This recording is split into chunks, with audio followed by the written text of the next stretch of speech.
نن مسلمان قوم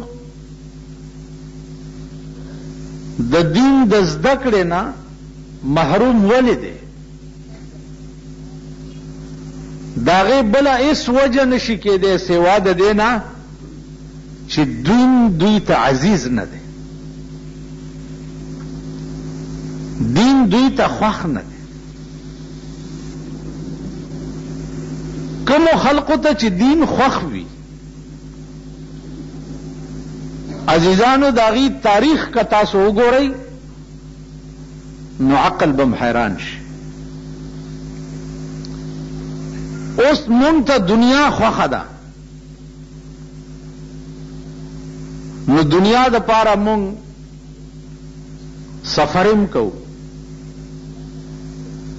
دنیا د پاره شپې هم روڼوو، ورځې هم ټوله ورځ په تکلیف کې پې تېروو، ځکه چې دنیا راته عزیزه ده. دین راته عزیز نه دی، نو دی وجې نه مونږ دین ته نه شپه روڼه کړه نه ورځ روڼه کړه، نه ورته یو میل دوه سفر د دین د زده کړې دپاره و.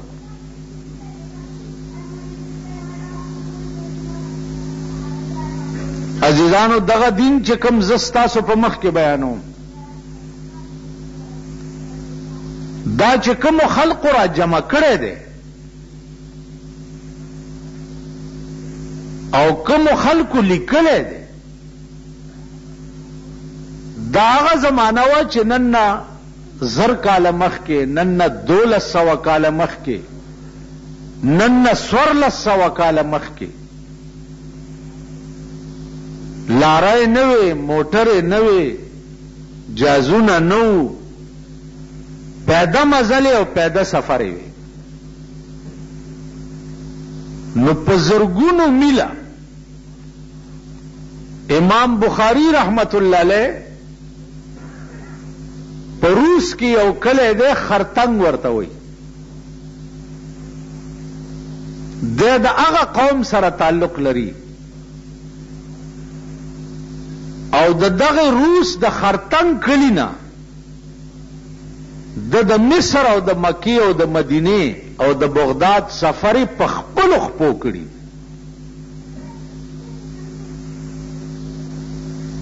او بیا داسې کړي دي په خپل ژوند کې چې کلی ته راغلی دی او بیا ورته پته لګېدلې ده چې په مصر کې یو سړی دی، یو عالم دی، هغه ته یو حدیث د جناب رسول الله صلی الله علیه وسلم یاد دی، یو حدیث. نو د کلی نه بیا پیدا مزل شروع کړی دی او مصر ته په یو حدیث پسې تللی. تاسو اندازه ولګوئ چې د به په دې لاره د روټۍ څه چل کولو، د به په دې لاره د شپې څه چل کولو، د به د جامو څه چل کولو، په زرګونه میله په هغه دشتو کې مزلې په یو حدیث پسې.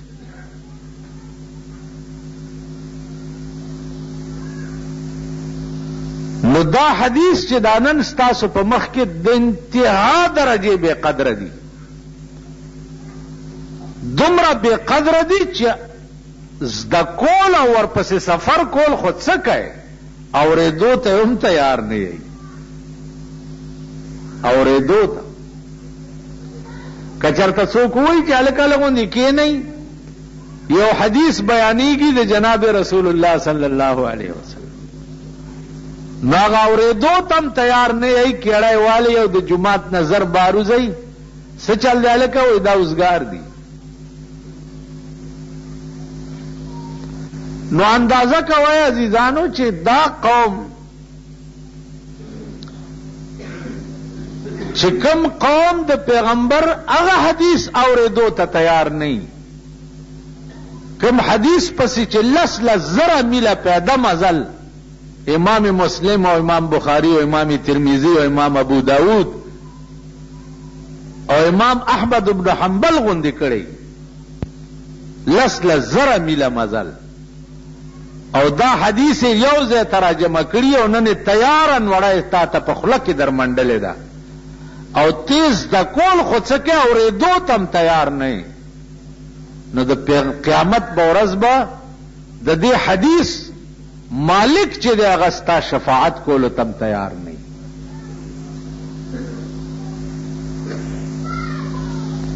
تاسو به په دې تمه یئ چې د قیامت په ورځ به زمونږ شفاعت کوي جناب رسول الله صلی الله علیه. نو زه چې د خپل زمانه امت ګورم او ما غوندې روسیا او ګناګار او تورمخي او پلیت دا بم پکې ولاړی، نو پیغمبر علیہ السلام به وایي چې تاسو هغه امت یې زما چې زما د حدیث اعلان به وشو او ریدو ته به هم تیار نه وای، نو زه نن ستاسو شپارس کولو ته هم تیار نه.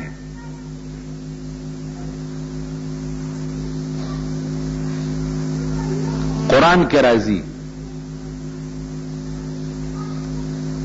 چې رسول الله صلی الله علیه وسلم به د الله په مخ کې دعوه وکړي،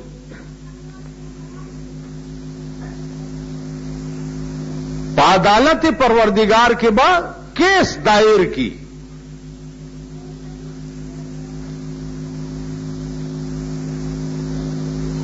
صداوہ بہو کی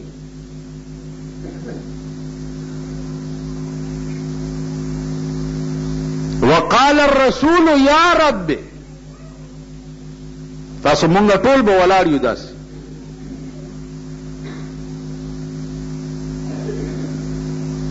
یا رب دا یو ورځ وي او څنګه ورځ وي؟ قرآن ویلی دی چې هغه یو ورځ به 50,000 کالی او څنګه 50,000 کاله وي؟ علماء لیکي چې داسې 50,000 کاله وي چې داغه قیامت یو کال به د دې دنیا د 50,000 کال عمر او داغه یو میاش به د دنیا د 50,000 میاشت عمر او داغه یو ورځ به د دنیا د 50,000 ورځ عمر او داغه یو ګډه به د دنیا د 50,000 ګډه عمر. دا حسابو کوي بیا چې 100 ارب کاله به جوړیږي، 100 ارب کاله به یو ورځي د کائنات نظام به ټول ولاړی او حساب به شروع وي. رسول الله صلی الله علیه وسلم به دعوه وکړي پمونگا پمونگ بداواو کی دا اللہ پا حضور کی اللہ دے امان راکی دلتا چی پا دے کچروں کی یا پتانا کی پچا داواو شی سمنڈی جوڑے کئی تانا کی چی در باندے راپورٹو شی نورا منڈے بکے خزمو منڈے ہوئی لونمو منڈے ہوئی سڑیمو منڈے ہوئی علاوی راپورٹ شوئے دے خزرا منڈی کی وہی ملا صاحب زوئی میں پولیس بوتل ہے کئی جیسے کہنا کا ہوئی خزمو منڈی ہوئی علاوی زوئی میں پولیس بوتل ہے چرتا ہے انہیں ہوئی دے دے پولیس سرے ہو یا بے ماخام را پریدی یا بے چالان کی ضمانت بے ہوش. انسان در باندې دعوه کړی دا ټول کور په منډو شو، قیامت کې به محمد رسول الله در باندې دعوه وکړي او دعوه به وکړي د خدای په عدالت کې. څه به وایي؟ وقال الرسول یا رب، پیغمبر به وایي چې زما ربا ان قوم اتخذوا هذا القرآن مهجورا، خدا زما دے قوم دا قرآن په ټوکو نیولې، زما دے قوم دے قرآن سره ټوکې او لوبې کولې، دا قرآن ورته مسخره ښکارېده اندازه وکړي چې بیا به د دې قوم ساده چې عدالت د خدای وي او دعوه کوونکي جناب محمد رسول الله حال بم صحیح خلاصي بم څوک الته خو بدوه طاقت ای اعلی طاقت به د خدای وي او ادنا طاقت به د جناب محمد رسول الله نور به هیڅ نه یو لک سلیری زره پیغمبران به ټول په لړزانی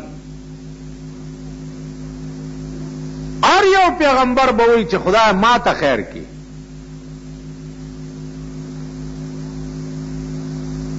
واحد ذات اقدس د جناب محمد رسول الله به چې هغه سره به د ځان غم نه هغه سره به دا فکرې چې زما د امت به دوزخ ته ولې وځي دې وجنا عزیزانو سوچ وکړئ خبره مې دې پورې درته کوله چې اصول د دین اغز تلفظ په نشم کوله ستاسو په مخ کې ځکه چې تاسو پوهیږئ نه که څوک د ګنډېرو دکانو باسي وای په ایمان چې پوره نرخ درته په یو غنټه کې معلومي کوي ګنډېروال خو هم درکړي دکانداران بم درکړي سرکاري ملازمان بم درکړي کنه ٹھیک ده دکان چې وباسي په 2 ورځو کې د ټولي دکاندارای نرخ درته پته ولګي کنه ها ما ته ګورئ ملکه دغه پشان ها نه کوي په خبره پوهیږئ دکانداران درکشتا لاس اوچت کی تاسو دکانداران چسو کی نه ټول لاس اوچت کی چې کنزل خو درته نه کومه سرکاري ملازمان درکشتا لاس اوچت کی دا ګنډېرو منډېرو والا درکشتا دی خو وګورئ دا خبره څومره واضحه ده چې دکاندار سره 2000 آیټم وي په دکان کې کورکمان دی او سپیرکۍ دی او مالګه ده او دنیا ده او صابون دی او پلانې دی او پلانې دی او پلانې دی او پلانې د هر یو بیل بیل قیمت ورته معلومي کړي معلوم شی دی غوښته نه چې راوایلې په څو ده 15 روپۍ 2 روپۍ 10 روپۍ 20 روپۍ پلان صابون سنرخ ده 10 روپۍ سیر پلانی روپۍ کیلو پلان ګنډېرای سدي 15 روپۍ سیر دا ګوتای په سودا په 2 روپۍ ګوتای دا پلان دا نرخ درته ټول مې بیا داسم درته معلومي چې غنی دې سنرخ غستی داغه هغه سپین کړي پوستکی او بیا د ګنډېرو هغه خپل ګټه دین په لګولي او په ګوتو کې دی چولی هغه حساب دیم لګولي ٹھیک شو راشه په اسلام کې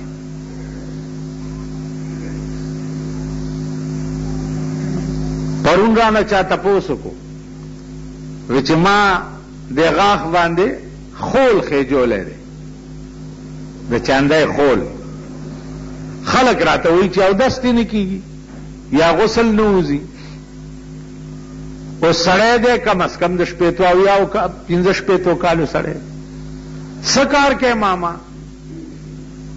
ویلی جی پیپل منډی کې مې لوی دکان دی زرګونو روپو لین دین کوم مالا نرخ در نه چرته خطا شوی دی ویل نه جی خطا خو نه دی څومره سودا دې د ورځې کېږي ویل سودا مې کېږي کله 10 زره وشي کله 15 زره وشي او مال خطا کېږي نه ویل نه او ګټم پوهېږي ویل او وایي تا خدای دې مال واچا چا پیدا کړ تا خدای ځواني مرګ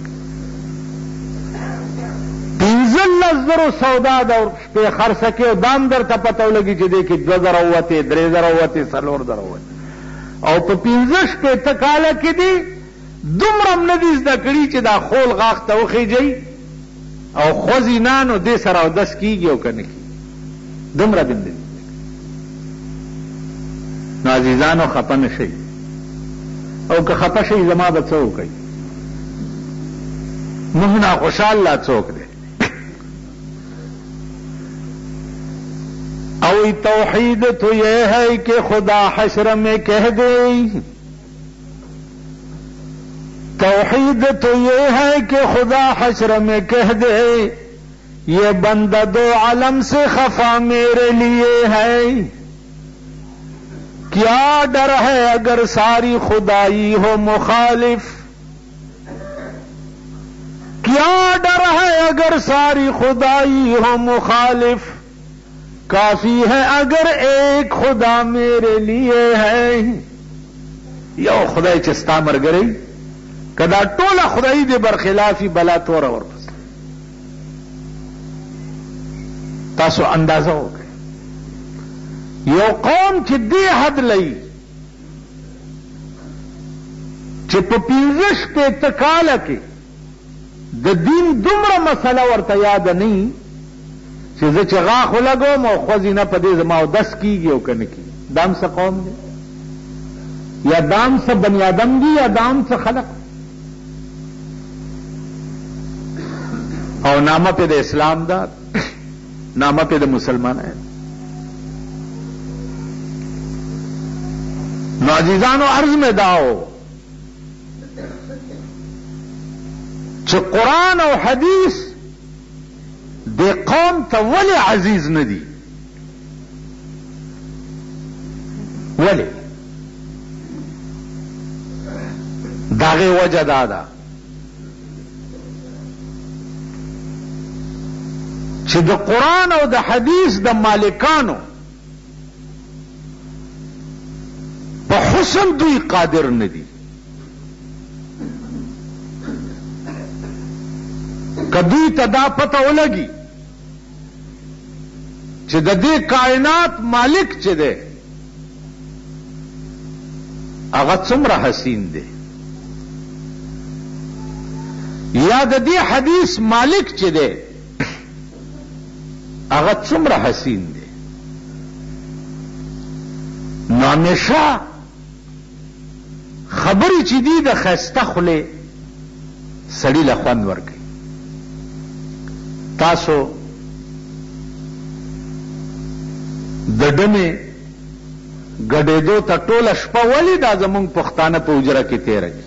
ولې ماسخوتنه په ګډېدو شروع شي تر سهاره پورې ورته ناست، خو دا ډمې خوله ورته ښایسته ښکاري که ډمه ورته اگر چا پکې خرئ خو پوډر موډر یې مګلي نو او زمونږ دا ګډې زامن چې دي نو بد نو ټوله شپه ورته تېره. په ټلویزیون کې دا قوم وګورئ ډرامو ته ټوله شپه تېره کړي، خو که هغې کې ښځې وي د هغې خوله ورته ښایسته ښکاري. ډمه که په ټي وي باندې راشي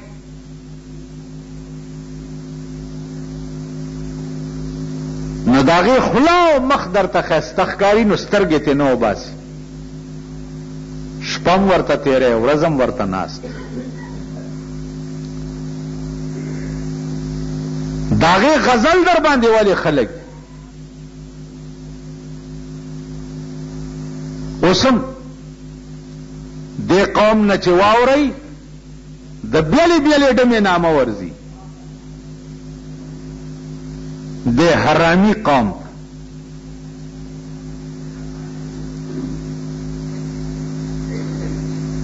د بیلې بیلې ډمې نامه ورځي، او بیا د هغې غزل پیژني چې دا د پلانې ډمې غزل، خو د هغې خوله ورته ښایسته ښکاري.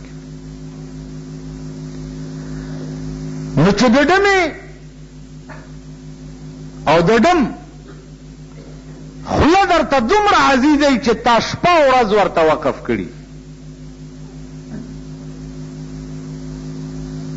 او د جناب محمد رسول الله د خولې راوتې خبرې هغه ته په 24 غنټو کې 1 غنټه وقف نه کی. بیا بم دا قوم په قیامت کې د پیغمبر د شفاعت تمه دې خبرو باندې سوچ وکړي. مرګ د ارشنا زیات نږدې دی او بسترګې پټېدو معامله به جناب محمد رسول الله سره شروع شي. سترګې پټېدو هغه سره به معامله شروع شي. اول تصویر به درته د هغه ښیي چې د دې متعلق د څه خیال اول تصویر چې سترګې دې پټې شي نو هغه تصویر سره چې تا دنیا کې سلین دین وی نو هغه لبو وی چې هاذا محمد رسول الله چې هغه تصویر سره ستا سلین نه تعلق دی نه داغه تصویر خلی ته نږدې نه راغله ته به څه کوې؟ نن تاسو دنیا کې د چا خلو ته واضح خلی نیولي د چا خلی ته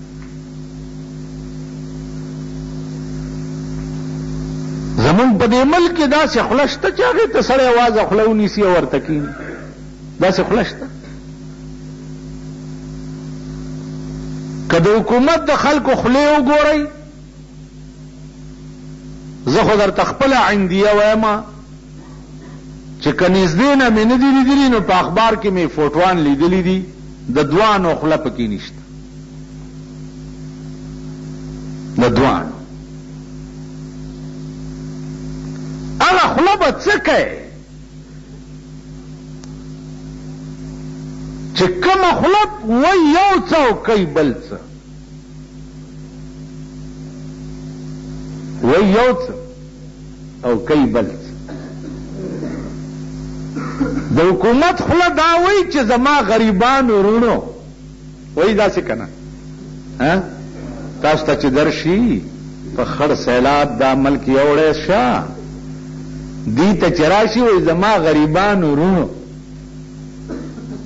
دا غریب د کافر بچی چې دی په جامو کې نه ځي وزیر صاحب وویلی چې زما غریبان ورونو ورته کور دی د پلار وران ته ورشه دې غریبانو سره دوی څه وکړه په رشقه کې نشي سورېدی 10 روپۍ دې په ټاټکي ګټلي دي ښځه او لور بچی زوی اسپتال ته چې په رشقه کې وړې نو 10 روپۍ درنه رشقې والا ډاکټر له نشي ورته کور دی د پلار وران شه 200 روپۍ ډاکټر اول فیس داخل کړ بیا ته ټیم والا د دوایي دکان له نشي ورتلی خونه دی د پلار ورانه شه چې ورشي الټی او دستونو دوایانې چې درته ووایي 200 نه کمو باندې دستونه نه بندېږي د ماشوم او په غریبان ورونو په جامو کې نه ځایږي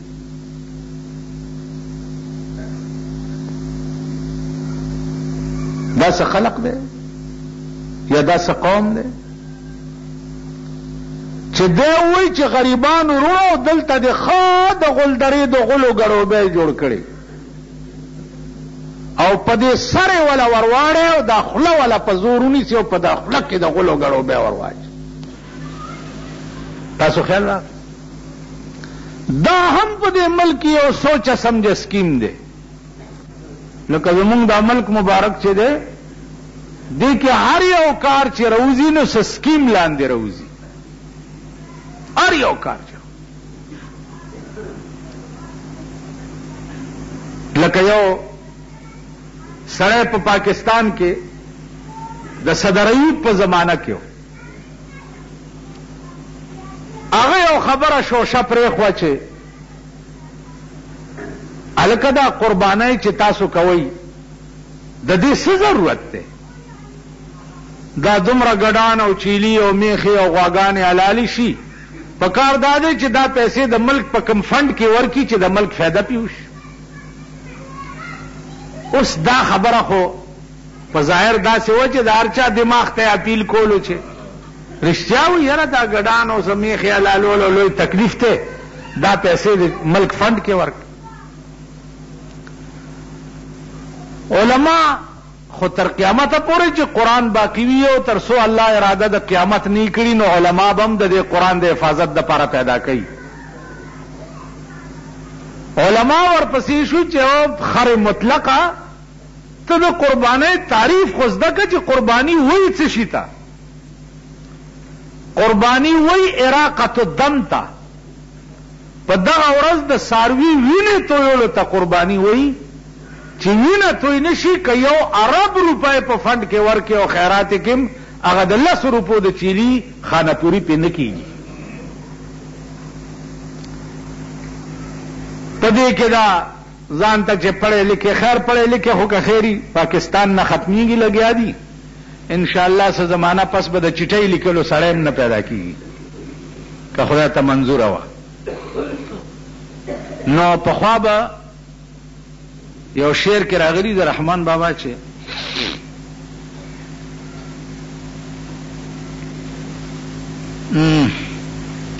دی به کور ناستو چې دا دیوانه پن پې را غالب شو نو کور نه به بار نه وتو.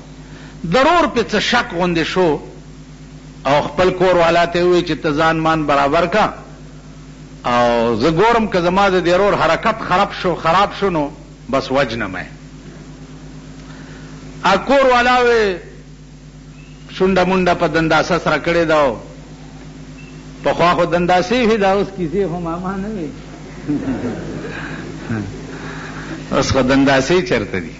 پخوا به لوی ډول د زنانو چې و دنداسه به یې ومږله او یا لوی ډول د زنانو چې و نو هغه به رانجه به یې واچول. لوی ډول به یې چې و چېرته ګل به یې د شرشم ګل وګرځي په دې ویښتو کې به یې وټومبلو. دا لوی ډول.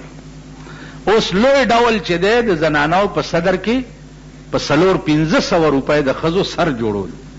دا تاسو د ښځو دا ببر سرونه چې ګورئ دا په 500 روپۍ په صدر کې جوړیږي. که شوق هم کېده چې بیا هم ولا بوزمه. او د هغه خلکو ښځې سرونه جوړوي چې هغې نوم د پښتو هم علي. تاسو پوه شوئ په خبره؟ دا پښتو ټکي هم وایي او تقریر چې کوي نو ما پښتنو ورونو داسې وایي. نو تاسو ورته دا کدوسري ناستې رورې راته وایي. هغه خلکو ښځې نو پخوا لوی ډول چې و نو هغه دا و.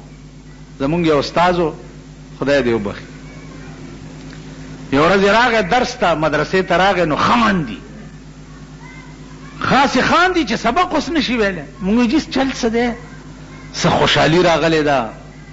هغه وی نه زه به هره ورځ چې مدرسې ته راتلم ښځې به راته وی چې لږه دنداسه ځان سره راوړه.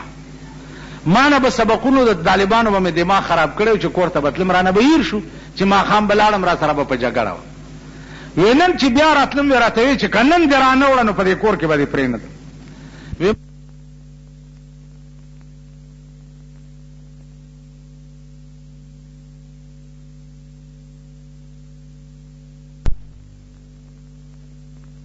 سبقونو د طالبانو به مې دماغ خراب کړی چې کور ته به تلم رانه به هیر شو چې ماښام به لاړم را سره به په جګړه وه. وی نن چې بیا راتلم وی راته وی چې که نن دې رانه وړه نو په دې کور کې به دې پرېنږدم. وی ما ورته وی چې ښځې تکلیف سله کې او دنداسې سله مږې. په دې قرآن مې دې قسمي چې زما بې دنداسې خوښه یې فوزان مه په عذابوه. وی هغې مو خندل ما مو خندل خوشحاله شوه. وی راته وی چې زه مه یې راوړه. وی د غم نه خلاص شو. تاسو پوه شو؟ اوس ته د ښځې فرمایش پوره مه که خدای راستي که دې کور کې پرېږدي چې هغه څه وایي او تا هغه ونه کړي. نو رحمان بابا ته ورو ښځې ته ووایي چې ته ځان مان برابر کو. هغې شونډه منډه او ګلونه ملونه وټومبل او ده ته راووته. ده چې ورته داسې وکته نو دا خو دیوانه و. ورته وایي چې نن دې نوي شراب څکلي دي پوهېږم نن دې نوي شراب څکلي دي پوهېږم په رخسار دې ګل ټومبلي دي پوهېږم. شرشم ګلونه یې لګولي نن د نوی شراب سکلی دی پویګما پر رخسار دی ګل ټومبلی دی پویګم تا رقیب چې سره غوږ تر غوږ نږدې کړه ما هغه ساعت جړلی دی پویګم علامه زما د مرګ نه د نور صدا رقیبان دی را بللی دی پویګم سحاجت ته چې دی خط په ملال ولما یو شعر پورې مې دا دومره کیسه درته وکړه چې په خوا به صرف ملاله خط پړاول ورتله هر چاله خط لوستل نه ورتله سحاجت دی چې دی خط په ملال ولما دا دی زما په باب لیکلی دی پویګم که هر سولا سونه سر کړي په نکریزو دا دی زما په خون لړلی دی پویګم رقیبان زکتیره پر رحمان کاندی چې تا خوا پوری نیولی دی پویګم زما عزیزانو عرض میں داو چې د ملک حالات داسې جوړیږي لګیا ده چې دا چټای لستل به بیا مولا ته پاتی قوم نه د تعلیم جنازه وزي لګیا ده دیو جنا جنازی د حیا وتا د شرم وتا د غیرت وتا نو زما عزیزانو عرض میں داو چې د ملک حالات وګورئ د تباہی او د هلاکت په پلیټ فارم ولاړ دی او بیا د دې خبيث قوم عیاشی او لوفری وګورئ د قوم بچی تباہ شو تپوس والا څوک نشته ما ته د یو بل ځای نه خلق راځي چې دې سینماګانو کې بلو پرنٹ چلیږي نو ما ورته وی چې ته ما ته ووایه چې زه په دې پسې شم چې بلو پرنٹ دې پکې نه چلیږي نو دا نور چې پکې څه کېږي دا ښه دي یعنی دا نورې ډبې ممې چې پکې ګډېږي را ګډېږي خیر دی خو بلو پرنٹ دې پکې نه چلیږي په غبرګو سترګو وړاندې شي چېرته عقل هم در کې شته که نشته د سینما وجود لعنت دی وجود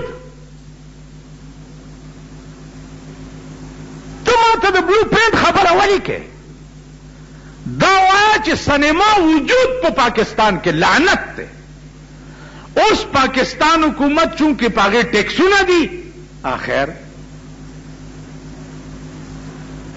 وجود لعنت تما ته وایه چې نن ستا ملک اجازت چې چېرته ډمتوب او کنجرتوبي ستا ملک هغې له په ټاپ اجازت ورکوي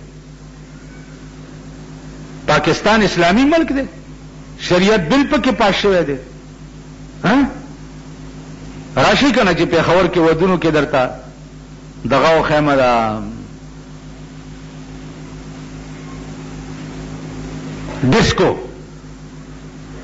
ڈسکو ڈانس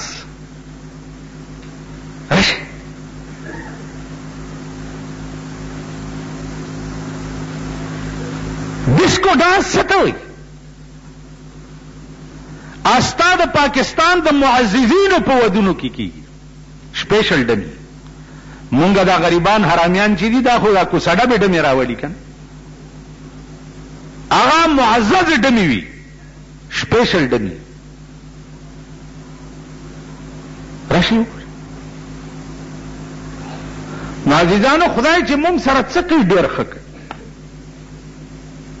اورجی نور ګران شو ډېر ښه کار کم آرام توب نه تاسو توبه وویسته چې اوړه در باندې خدای ارزان کی زور خدای دې غریبو له ورځي کنه دا د غریبي د سټمارې زامن وګوره دا د سټمارې زامن دا د پردی جامو وینځونکو زامن دا وګوره په بایسکوپونو کې دوی دي، په بیلیټ کې دوی دي، په ویډیو گیم کې دوی دي. چرته دا رامتوب اړه چې دا د سټمارې زامن پکې دي که نه دي؟ دا د غریبانو اولاد ټول پکې که نه پکې؟ اوړه ګران شو، ډېر ښه کار. جوټې پر ډېر ګران، ډېر شکر دی. تورای ګران، الحمدلله، خدای نورې ګرانې کی. مټر وای په 40 روپۍ کیلو دي، ما یا الله په اتیای کې. غوړي ګران شو، خدای دې غوړي په دوربین کې قات کی چې دا قوم ورپسې هلاک شي او غوړي ورته نه ملایي. په دوربین کې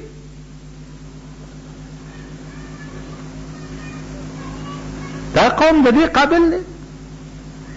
دا خلک د دې قابل؟ دا هغه ذلیل قوم. د شپې د دې غریبو تماشا وکړه که نه؟ د پړی او باجې ورسره یو نکریزې په مجمع کې کړي او پکې شمې ټونګلي، ښځې سړو نه مخکې ګډېږي، سړي د ښځو نه مخکې ګډېږي. ودونو ته یې وګوره، دلته یو سپېره واده شوی دی، ټوله ورځ چرګانو خرڅولو باندې سومبی رسولی وکړي. هغه هم دلته یو غیمه ور روانه وه، څه چل دی، د پلاني واده دی دلته. ما ته بله ورځ راغی، ویل خرچ مې ډېر وشو، پیسې مې سره سره نشته. ما خدای دې نورم ورپسې بیا خو بس تا داسې د سړي ما سره جوخته 50 کاله کې ما په تا دا اثر ونه کړی شو، تا خدای هلاک کا چې د سړي ځای شه. تکلیف مالا یطاق په اسلام کې هم نشته. کوم شی چې ستا د وس نه باري خدای در باندې نه دی فرض کړی، بیړه دی غرکشه. نو ضرورت څه دی چې دا د شاخای تاخای زامنو ته دی ویلي چې راځئ وریجې وخورئ؟ خاورې پې ولې نه خورئ؟ ما په عمر کې د چا د واده وریجې نه دي خوړلي، په عمر کې. که زما د زوی واده څوک راته وي ما ته دې ونه ویل ورک شه، زه چېرې درغلی یم؟ وایي نه، په ما دې د پلار حق اوسه، رکېږه. دا قوم نه مړي ته غوښتل غواړم، نه یې واده ته غوښتل غواړم. بیکورډ. که زه مړم او دا قوم ما ته راغی، دا غټ خېټي سنډا خېټي، که خدای مې بخیم والله که مې وبخي.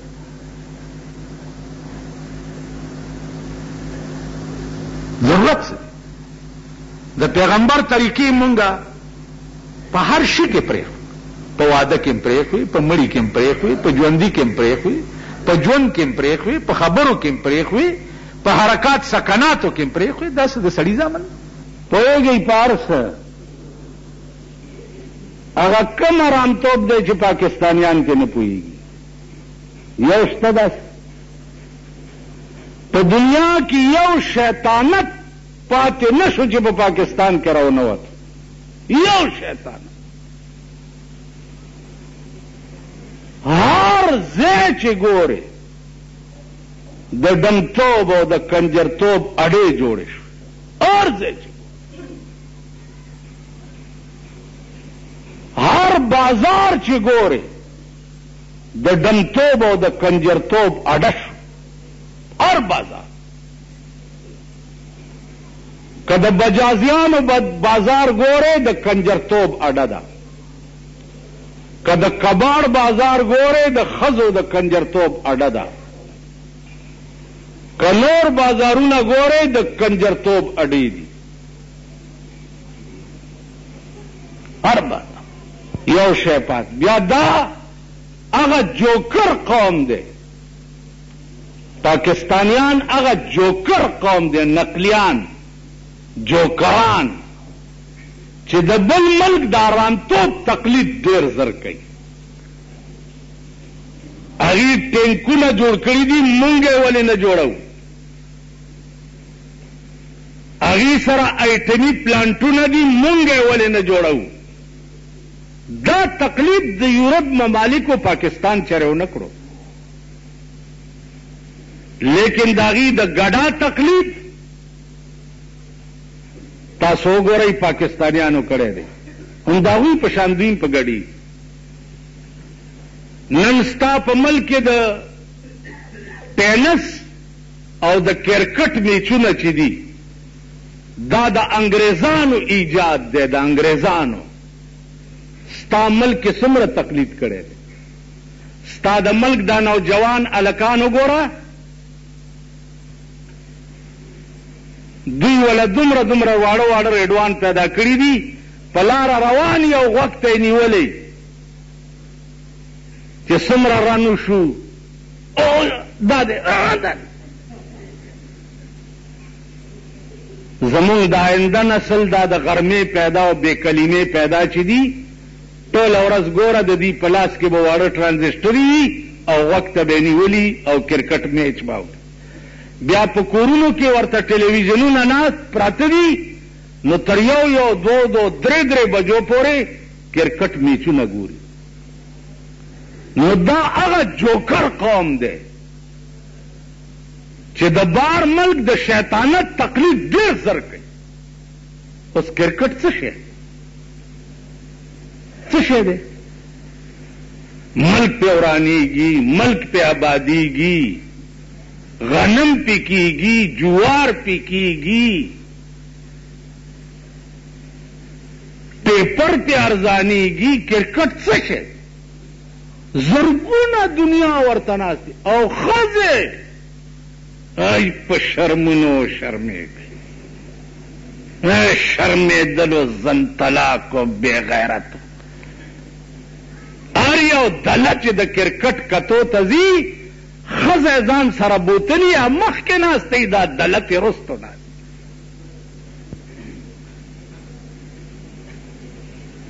بیا د هغه کرکټیانو بوتاړونه وګوره، دا څه شی دی؟ دا د انګریزانو ایجاد دی. ټینس دا د انګریزانو ایجاد دی، پاکستان لوی تقلید کړی. ستا په ریډیو په ټي وي باندې وګوره، مستقل وختونه یې وله ورکړي.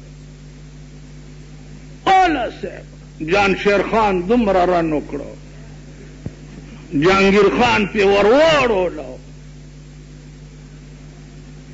د دې جنگ په زمانه کې ما دا خبرونه کته، ښځو به د هلکانو ته لاسونه پړه، ښځو د چا ښځه چې پردي هلک ته لاس پړه کوي، د دې دله د سټ په ویښتو د درېیمې تبه ورکېږي که نه؟ پردي هلک ټینس ګټلو، زما د ښځې څه کار دی چې ورته لاس ته کوي؟ په داسې بې حیا او بې غیرته ملک کې اوسېږي او نور به شرمېږئ انشاءالله العظیم، نور به شرمېږئ. ستاسو دا زړې پیپړې نه دي؟ دغه پیپړې که دې سړک ورته راونوتې په ګډېدو، نو ما نه دا ګیره کله کوي. وخت داسې را روان دی. دا هغه جوکر او نقلي ملک دی. اوس یو بله مهرباني د انګریز د ملک تقلید پاتې و. ویډیو گیم کم یو بے غیرت هلک نه چې نور څه کار نه کېږي، د ویډیو گیم دکان وباسي او د ماشومان پې ټوله ورځ تباه کېږي، د سبقونو نه ووته وغیره. اوس بله مهرباني راله، بلیټ نرغه دی چې میز جوړی او دکان ورته نیسي او د هلکان پې باندې هغه غونډه سکرغړی رارغړی 15 روپۍ 10 روپۍ. دا جواري نه ده. اوس په غبرګو سترګو د پاکستان حکومت ړوند شي چې په ټپو کې چې سار راپاسو چې نه وزیر بینایی، نه گورنر بینایی، نه صدر بینایی، نه وزیر اعظم بینایی، ټول په ټپو وړاندې ناست. په غبرګو وړاندې شي. دا کب چرته سړی په کور کې جواری واچوله، خو پولیس په چاپه ووي او ویې نیسي. او په بازار کې جواری لګېدلې ده، په بازار کې ستا قانون چرته لاړو؟ بلیټ جواری نه ده، ویډیو گیم جواری نه ده. په میوزک سنټرو کې دننه 10 روپۍ باندې دننه هر ورځ الکان نه باسي او VCR ورته ښیي. دا یو مستقله سینما او جواری نه ده. دلته قانون خاموش. قانون یو دغه نه دی چې د حکومت به بیا اودسه نوم نه دی. مونږ ته داسې حکومت نه دی پکار. مونږ د داسې حکومت نه بیزار یو. مونږ داسې حکومت منلو ته تیار نه یو. اوس مونږ د کشمیر متعلق انشاءالله چې دا आवाज اوچتول شروع کوو چې یا به مقبوضه کشمیر آزادو او یا به په پاکستان هم جوړه کوو. مونږ ته نه دی پکار د بې غیرتی ژوند او نه مونږ ته پکار دی د بې غیرتی ملک. دا غوړمخي مړمخي مونږ ته پکار نه دي. د ښځو مزو ته هم بعد اعلان کړی دی چې تیار شي خدای راستی کم پرېږده چې دې کشمیر محاذ ته مې دا بورۍ مخکې کړي ني. دوی چې راته دلته امبرسرای میخې ګرځئ او مورمړي پلارمړي دي چې دي جګه دي هر څه دي غذا دي کوي. اول به د امبرسرای میخې مخکې کوئ. نو هر یو سړي ښځې ته وګوره که نه داسې شړپېږي لکه ته به یې چې اوس یې امبرسر نه میخه راوست. دا بې غیرته بې حیا قوم او دوی کولی شي دوی جنګ کولی شي که ټوسو شو تاسو به دا خپلې منډې بیا و. یو سړی و خر یې مړو نو جړلې ورپسې جای خر مې مړ دی لکه څنګه مړ شو ویل پړانګانو وخوړو. بادشاه له ورغی وایي خر مې پړانګانو بېګا خوړلی. بادشاه ویل جاړه ما د یو په ځای دوه خرونه ورکوي. دوه واله خرونه چې دوه ورکه سړي بیا هم جړل. ویل اوس ولې جاړئ بیختي وزه دوه خرونه هم در کړل. ویل اوس مې یو بل شی جړئ. وی بل څه شی دی؟ وی زما دا خر ډېر نیازبینو ډېر په ناز مې ساتلی و. ده چې د شپې دا پړانګان لیدلي چې د یارې به څومره ټیزونه ورته اچولي. تاسو که د هندو راکټ ولیدو تاسو به د خپل ټیزونه وګورئ. بیا د دې قوم د قوم عقل چې دی د تخریب طرف ته متوجه دی تعمیر طرف ته نه دی. ام د دې قوم خواص او ام د دې قوم عوام.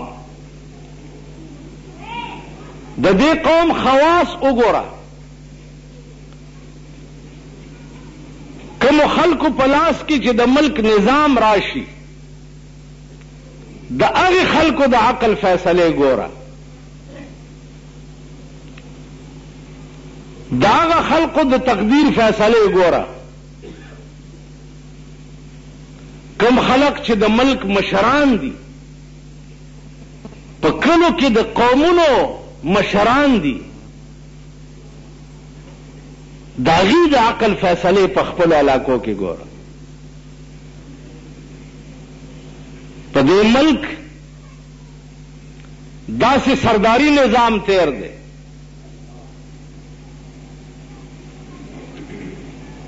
چې دې سردارانو او نوابانو به د کم غریب سړي لور به چې ښایسته وه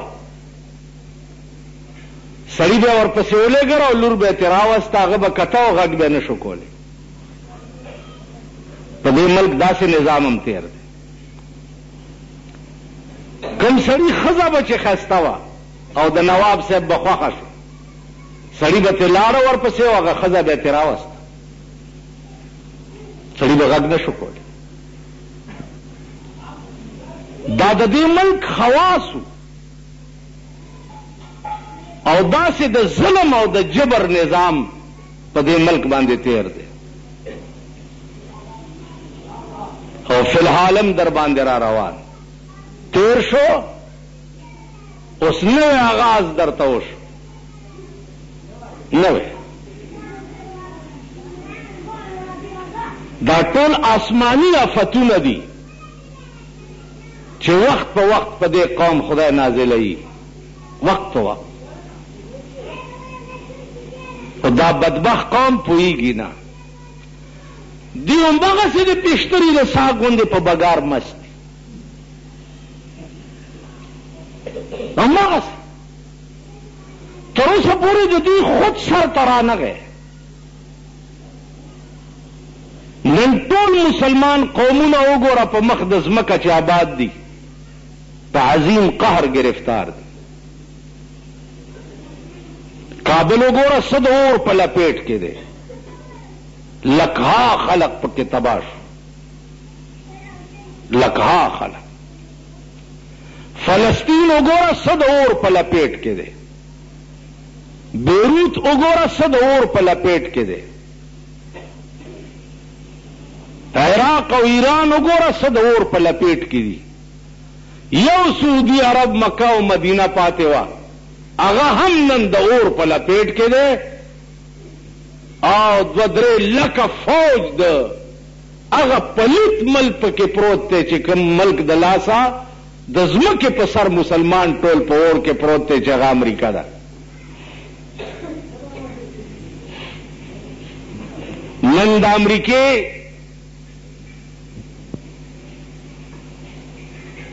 پیرنګیان او یهود هغه لګیا دي د مکې په ځمکه پراته دي چې کومې ځمکې ته به پیغمبر یهود او نصارا نږدې نه پرېښود. تاسو خیال را نو دا ټول آسماني آفتونه دي او عذابونه دي د انسان په شکل کې در باندې نازل دي.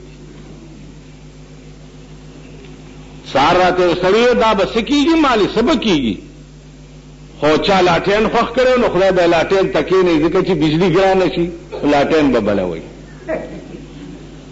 او چا سایکل خوښ کړو نو چې پټرول ګران شي او په لارای موټر کې سورلی نشي کوله خدای به په سایکل سور کی. خیال امراغ زمونږ دسته دا عقل د دې قوم نه خدای غسته. یا دا سړی ته زه ښه وایم د خوالي په دې کې څه صفتونه دي، دا عقل د دې قوم نه خدای غسته دی. عزیزانو په دې بني آدمو کې داسې خلق هم تیر شوي چې ابراهیم علیه السلام مور نه پیدا شو نو نور یې ولیدو، نور یې ولید لا د مور په غېږ کې دی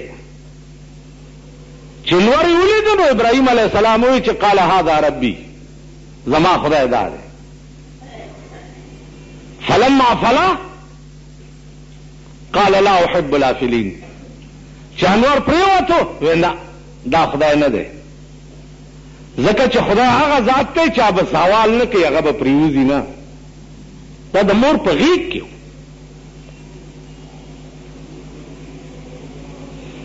سپوږمۍ ولیده هذا ربي، سپوږمۍ پریوته قال لا احب الافلين، دام خدای نه دی ځکه چې خدای فنا کیږي نه. ستوري ولیده وغیره وغیره. تاسو خیال ده چې نو مور ته وایي چې دا یاد لره چې الله هغه ذات دی چې ما لا ابتداء له ولا انتها، نه ابتدا لري او نه انتها لري. اوس الله کله پیدا دی دا ابتدا چاته پته نشته، پته نه دا اړشته نه تر کومه وي دا انتهام نه لري. وی بابا دا مور ته وایي د مور په غېږ کې. عیسی علیہ السلام د مور په غېږ کې او قوم تپوس وکړو چې دا د کوم ځای نه راوړو، ستا پلار او مور خو بدکاره نه و، ته پېغله جینۍ دا زوی د کوم ځای نه وشو. نو فاشارت الی، زوی ته اشاره وکړه چې دنه پوښتنه وکړه. قوم یې ووایي چې کیف نکلم من کان فی المهد صبیا، د غېږې ماشوم خبرې څنګه کولی شي. عیسی علیہ السلام په هغه ورځ پیدا دی، لومبۍ ورځ ده، او د مور د غېږ نه आवाज کوي چې انی عبد الله زه د خدای بنده یم. آتانی الکتاب، زلا د مور په خېټه کې هم چې الله مالا کتاب را کړی دی. واوصانی بالصلاة والزکاة ما دمت حیا، تر څو چې ژوندی نو ما ته خدای د منځ او د زکات حکم کړی.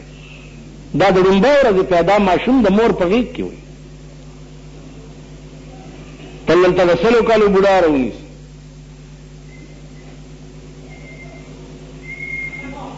د 100 کالو بوډا والله که په خبره څه کوي نو ارمان دی چې دا مرګونه روان نه دي نو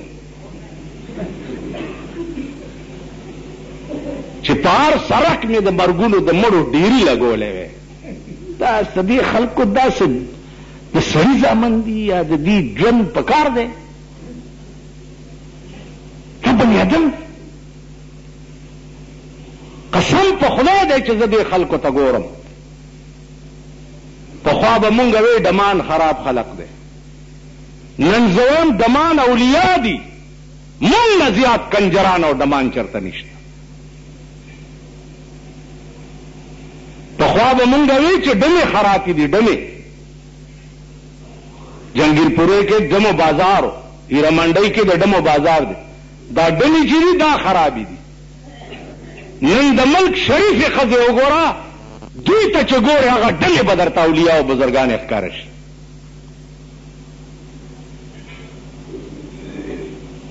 مونږ به پخوا وې چې غلونه خراب خلق دی. غل پردی جیب وی یا پردی کور وی دا غله خراب خلق. نن چې مونږ وګورې غله اولیاء د زمانې دي. مونږ ټول غله نه وسم نشته. دکاندار غل دی، ملازم غل دے، ملا غل دے، پیر غل دے، میاں غل دے، اغنجی غل دے. دا ټول غله دي کنه؟ دلته سړی دی په دې کوڅو کې چغې وهي.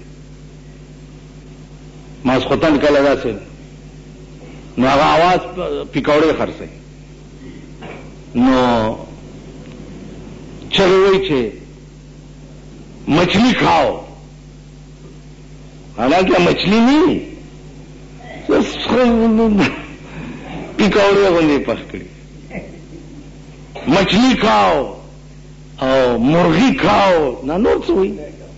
انڈے کھاؤ اگئے اخروئی دیکھے میں اگئے چولی دی پلانے چدیر غصشی اسو کے تیوانلی نوئی نان بخور دا آواز پکی.